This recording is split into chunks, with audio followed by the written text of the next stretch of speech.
There is a quiet space within you that no one else can enter, a space where your thoughts, feelings, and responses are created. In this video, we will gently explore the simple but powerful truth that while life and people may be unpredictable, your inner world does not have to be. You'll be invited to see the difference between what happens outside and what you create inside, and to sense the subtle power you hold in that gap. Settle in, take a slow breath, and allow these reflections to meet you exactly where you are. Sometimes a simple question can open a very deep space within. Who, truly, is responsible for how you feel? Consider this gently for a moment. When an emotion arises in you, hurt, anger, sadness, where does it really begin? At first, it can seem obvious to say, "They made me feel this way." Someone's words, a difficult situation, a relationship crisis. The mind quickly finds a person, a scene, a circumstance to hold responsible. Yet, there is a quieter truth beneath this habit. The central insight is simple. No one can create your thoughts. No one can create your feelings. No one can create your emotions, your words, or your behavior. Psychology describes something similar in the idea of cognitive appraisal. Emotions do not come directly from events, but from how we interpret those events and what meaning we give them. The same situation can lead to very different feelings in different people, because their inner evaluation is different. This inner evaluation happens in your own mind. These 5 thoughts, feelings, emotions, words, behavior are generated within you. Others can act, speak, criticize, betray, or even harm you physically or financially. But the movement of your inner world remains your own creation. Pause here for a moment. Let this distinction settle. What happens outside is one thing. What you create inside, in response, is another. When this is forgotten, a small, subtle equation starts to form in the mind. They hurt me. They insulted me. They disrespected me. They rejected me. Hurt, insult, disrespect, rejection, these are feelings. They are inner experiences. Yet the word "they" keeps repeating inside, as if other people were directly operating your mind. Over time, this can become a way of living. They always hurt me. Nobody respects me. No one loves me. The inner world slowly organizes itself around this story of being a victim.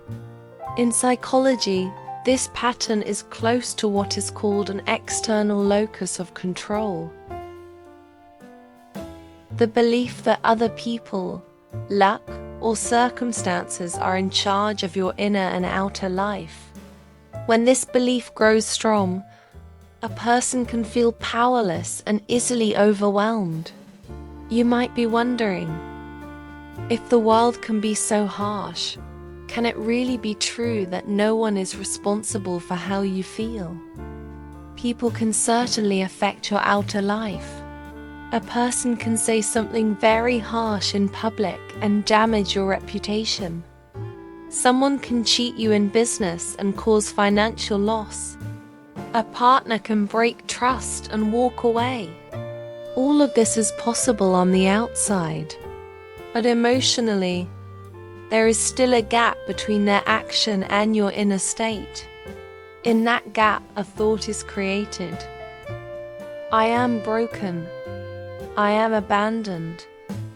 I am disrespected. Or perhaps something different.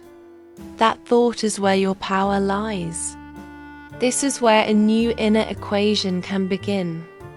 What I am going to think now is my responsibility. From this perspective, blaming loses its appeal, not because others are always right, but because blame quietly hands them the remote control of your inner life. If the world is responsible for your feelings, then your only hope is that the world behaves exactly your way. And the world does not. Here another question may arise in you. If everything outside is so uncertain, what can ever feel stable? What people will do or say is uncertain. Circumstances shift. Relationships change. Plans fall apart. That outer movement cannot be fully controlled. Yet one of the two worlds, outer or inner, can be made stable. If the outer world cannot be fixed, the inner world can be trained. The insight becomes, let the outside be uncertain, but let my response become certain. Modern theories of emotion regulation describe something similar called cognitive reappraisal. The skill of stepping back, seeing a situation from a slightly different angle, and choosing a more balanced thought instead of the first automatic one. This shift in interpretation can soften the intensity of difficult emotions without denying what has happened. When this certainty is missing, reactions grow chaotic. Anger meets anger. Hurt answers hurt. The more inner chaos is created, the more the world appears chaotic in return, and the cycle feeds itself. When the inner response becomes steadier, a different energy begins to radiate outwards. At this point, you might be wondering, if I truly create my thoughts and feelings, is that always true? Or only sometimes? The mind often accepts this idea only in peaceful moments. Yes, I am the creator of my thoughts and feelings. But the word always quietly slips away in moments of pain or conflict. Then the old belief returns. They made me feel this way. The shift happens when I am the creator of my thoughts and feelings. Includes every scene, the small irritation, the traffic jam, the tense meeting, the close relationships, the deep betrayals. Always, with everyone. Without this, everyday life begins to feel like a long list of small and big offenses. Someone does not smile at you the way you expected. Another does not greet you with the gesture you hoped for. Very soon, it can appear as if the whole world is disrespecting you. The more this story is repeated, the more the inner state hardens into unhappiness. If there is such power to be unhappy almost all the time, then there is also the same power to be stable, or even quietly peaceful, almost all the time. The difference lies in one gentle attention. What I am creating here, within, is my choice. Imagine beginning the day with a simple recognition. I am the creator of my thoughts, my feelings, my words, my behavior always. Not as a slogan, but as a quiet orientation. In psychological terms, this is like strengthening an internal locus of control. The sense that, whatever is happening, your own responses and choices still matter. Research links this inner stance with better coping, resilience, and a greater sense of agency. Life will still bring people who do not act as expected, especially in the closest circles. Those we trust may behave in ways that surprise or hurt us. Caring may not be returned in the same form. The question is not whether this will happen, but how we meet it when it does. You might be wondering, what does this look like in a very real, painful situation? Picture two people who once shared mutual love and respect. Over time, one begins to move away. The other feels hurt, fearful, rejected. These emotions, if left unchecked, start to generate a steady stream of negative energy toward the one who is drifting. That energy can push them further away, deepen the distance, or freeze the relationship in a painful place. Yet in that same moment, another possibility exists. The mind still holds three options: to push the person further away, to draw them closer, or to keep things as they are. All three are shaped by the inner response. There is a story of a young woman who discovered that her husband was in a relationship with someone at work. Overwhelmed by shame and pain, she felt there was no reason to live, unable to face her family or share her situation. Standing on the edge of a terrace, she considered ending her life. In a brief pause before that step, another thought arose: to speak to someone and seek a different perspective. From there, a different inner journey began.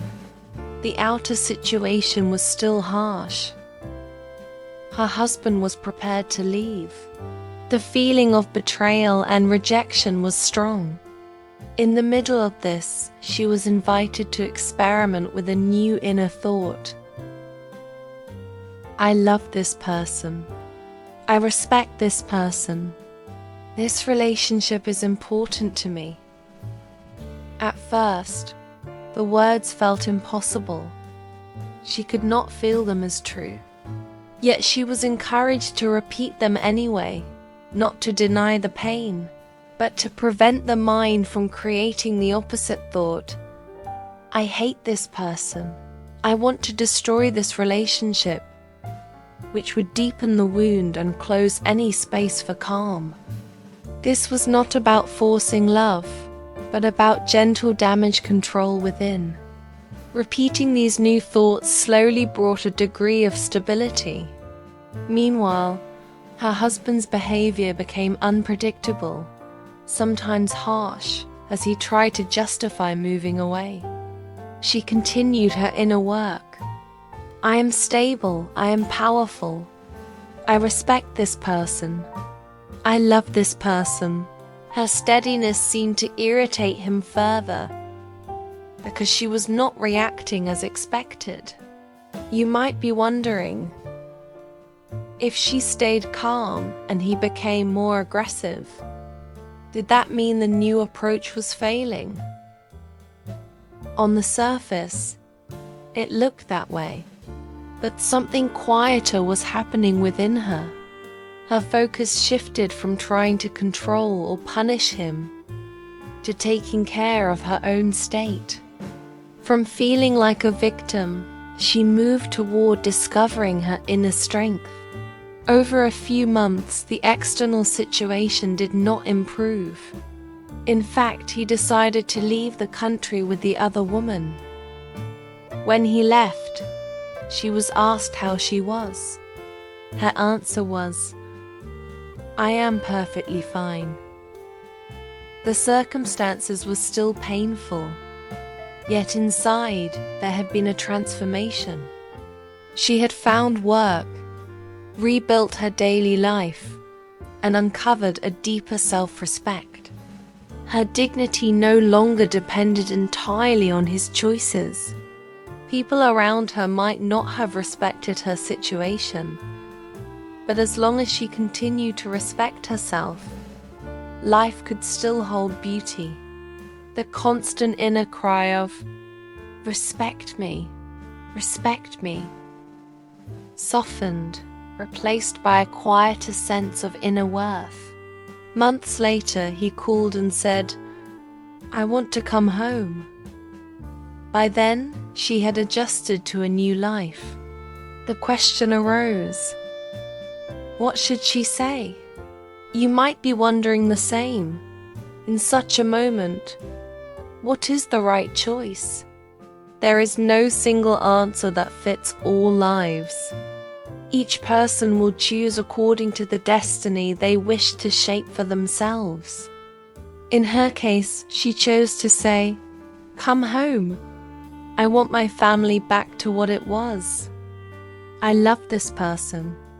I respect this person. This family will be what I know it can be." Years passed. They had children and rebuilt their life together.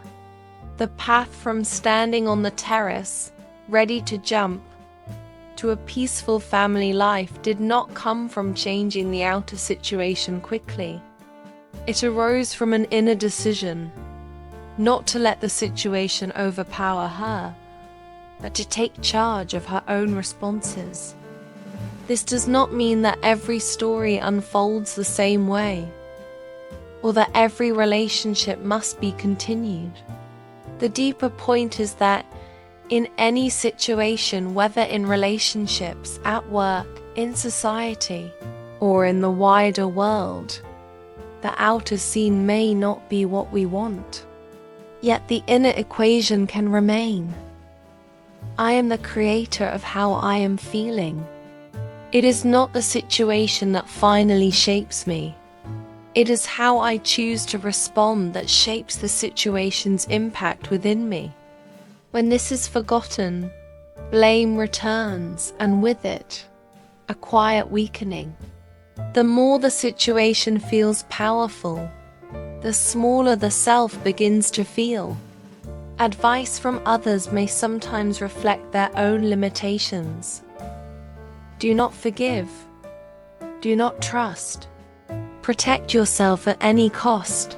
Their words often arise from their own difficulty in forgiving or trusting. If accepted blindly, these voices can redirect the course of a life away from what the heart quietly knows. Within, however, the capacities remain. The power to forgive, the power to trust, the power to accept unconditionally. Psychological research on forgiveness and emotion regulation echoes this. When people practice forgiving, reframing, and accepting, stress levels tend to reduce and emotional balance becomes easier to maintain over time. These capacities do not disappear, but they grow dim when unused.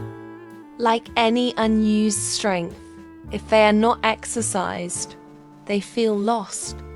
As they are used, they return.